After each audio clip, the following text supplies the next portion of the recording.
କିଛି ଆଘାତ ଚିତ୍କାର କରେନି, ସେମାନେ ମଣିଷକୁ ଧୀରେ ଧୀରେ ନୀରବ କରିଦିଅନ୍ତି।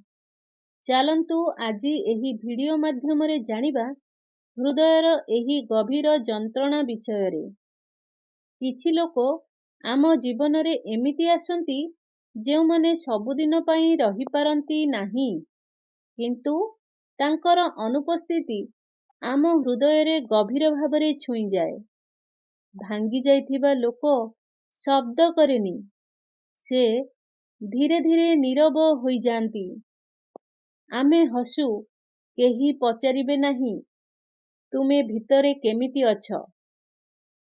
ଆମେ ହୃଦୟର ଏହି ଯନ୍ତ୍ରଣାକୁ ଦେଖୁନାହୁଁ। ସେ ଆଘାତ ନୁହେଁ, ଏହା ଏକ ଶିକ୍ଷା। ଆମେ ଶିଖିଛୁ ଭରସା ଏବଂ ଆଶା କେବଳ ନୀରବ ହୋଇ ମରେ ନାହିଁ। ସେମାନେ ଆମ ମନର ଗଭୀରତାକୁ ସାମ୍ନା କରିଥାନ୍ତି। ପ୍ରେମ ଗଭୀର ହେଲେ ନୀରବତା ସେତେ ଗଭୀର। ଯେତେବେଳେ ଆମ ହୃଦୟର ମାନ୍ୟତାକୁ ଅନୁଭବ କରିବେ ନାହିଁ, ସେତେବେଳେ ହୃଦୟ ଭାଙ୍ଗିଯାଏ। ହୃଦୟ ଆଘାତରେ ଶିଖେ।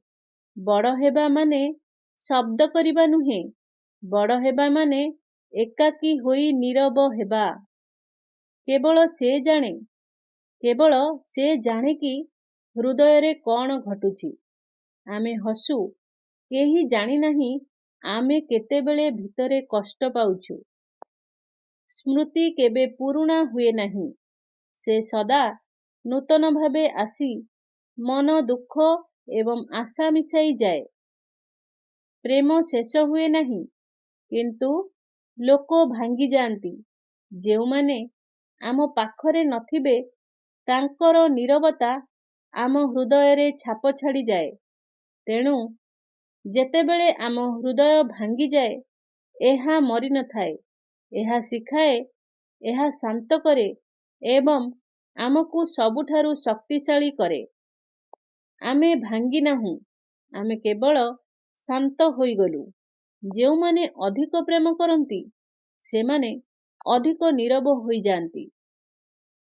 ଯଦି ଏହି ଭିଡ଼ିଓଟି ଆପଣମାନଙ୍କୁ ଭଲ ଲାଗିଥାଏ, ଭିଡ଼ିଓକୁ ଗୋଟେ ଲାଇକ୍ କରି ଚ୍ୟାନେଲକୁ ସବସ୍କ୍ରାଇବ୍ କରନ୍ତୁ ଏବଂ ପାଖରେ ଥିବା ବେଲ୍ ବଟନଟି ପ୍ରେସ୍ କରିଦିଅନ୍ତୁ, ଯାହାଦ୍ୱାରା ସର୍ବପ୍ରଥମେ ଆପଣ ଭିଡ଼ିଓ ଅପଲୋଡ଼ ହେଲେ ଦେଖିପାରିବେ।